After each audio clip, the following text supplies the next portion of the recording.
বাংলাদেশের জার্সিতে লিটন কুমার দাসের ওয়ানডে অভিষেক হয় 2015 সালে, আর এখন 2025। 10 বছর পর সবশেষ 10 ওয়ানডে ম্যাচে লিটন কুমার দাসের রান হচ্ছে 35। এর ভেতরে 4টা ডাক, 4টা শূন্য, এবং শ্রীলঙ্কার বিপক্ষে জিরোর হ্যাট্রিক করেছেন লিটন কুমার দাস। ইনফ্যাক্ট সবশেষ যে 8টা ইনিংস খেলেছেন সেখানে বোধহয় তার রান হচ্ছে 13।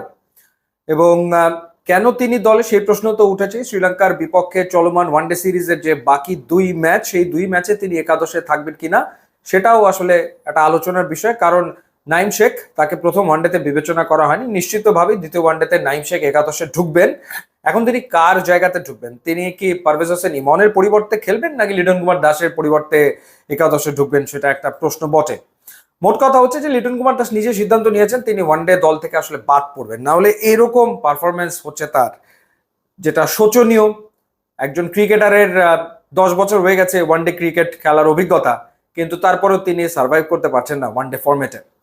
এবং আমরা দেখলাম যে নতুন বলে তার প্রবলেম হচ্ছে, নতুন বলে বারবার তিনি আউট হয়ে যাচ্ছেন। এরপর আমরা শুনলাম নির্বাচক লিপু ভাই তিনি বললেন যে অপোনেন্ট তাকে শুরুতে ট্র্যাক করে ফেলছে, এই কারণে তাকে ওয়ানডে টিম থেকে বাদও দেওয়া হয়েছিল। তিনি চ্যাম্পিয়ন্স ট্রফি টিমে ছিলেন না, আবার তিনি ফিরেছেন। এবং এবার আমরা তাকে নতুন একটা জায়গাতে দেখলাম, যেহেতু মুশফিক এবং মাহমুদুল্লাহ রিয়াদ নাই, সেই কারণে তাকে একটা নতুন ব্যাটিং পজিশনে আমরা ব্যাট করতে দেখলাম, কিন্তু ফলাফল একই, অর্থাৎ তিনি আবারও আসলে ব্যর্থ হয়েছেন। তো এই ব্যর্থতার বৃত্ত থেকে তিনি বেরোবেন কেমন করে? আমার মনে হয় যে লিটন নিজেই তো সিদ্ধান্ত নিয়েছেন যে তিনি দল থেকে বাদ পড়বেন।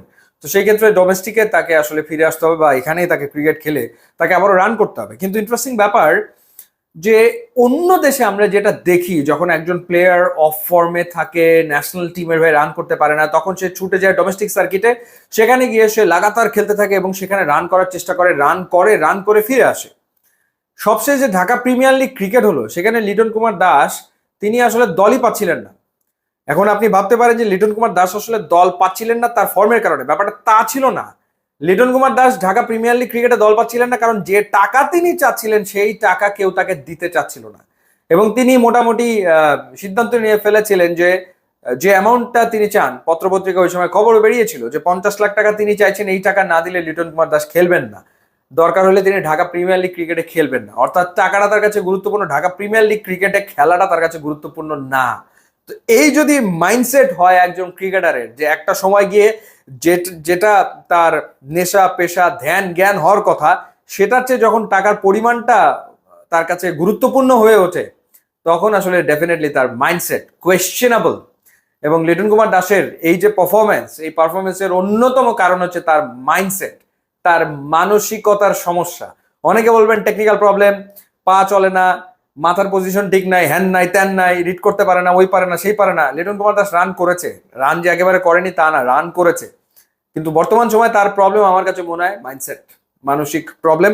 এবং এটা তার চোখে মুখে বোঝা যায়। যখন ব্যাট করতে নামে তখন মনে হয় যে রাজ্যের হতাশা তাকে গ্রাস করেছে, বা পুরো পৃথিবীর চাপ তার কাঁধের উপরে এসে পড়েছে। তার চোখ মুখের দিকে তাকানোই যায় না। কোনো সময় তাকে দেখবেন না যে সে উইকেটে খুব এক্সাইটমেন্ট নিয়ে আসলে ক্রিজে আছে, ক্রিজে গেছে, মনে হচ্ছে যে এই বুঝি আউট হলো, এই বুঝি আউট হলো। তো এটা আসলে মানসিক সমস্যা, যে সমস্যা থেকে তাকে আসলে বেরিয়ে আসতে হবে। লিটন কুমার দাসের ব্যাটিং নান্দনিক, দৃষ্টিনন্দন, এই ব্যাপারে কারো মনে কোনো সন্দেহ আছে বলে আমার কাছে মনে হয় না। কিন্তু তিনি রান করতে পারছেন না। সো আমরা আশায় থাকবো, যেমনটা আমরা আশায় থাকি যে লিটন কুমার দাস রান করবেন। যদি নেক্সট ম্যাচে সুযোগ পায়, কেমন লিটন মেকা সেঞ্চুরি, আশা করি একটা সেঞ্চুরি করবে লিটন কুমার দাস যদি সুযোগ পায়। বাট সেই সুযোগ পাওয়ার সম্ভাবনা ক্ষীণ হয়ে আসছে এবং নিজেই লিটন দল থেকে বেরিয়ে যাচ্ছে।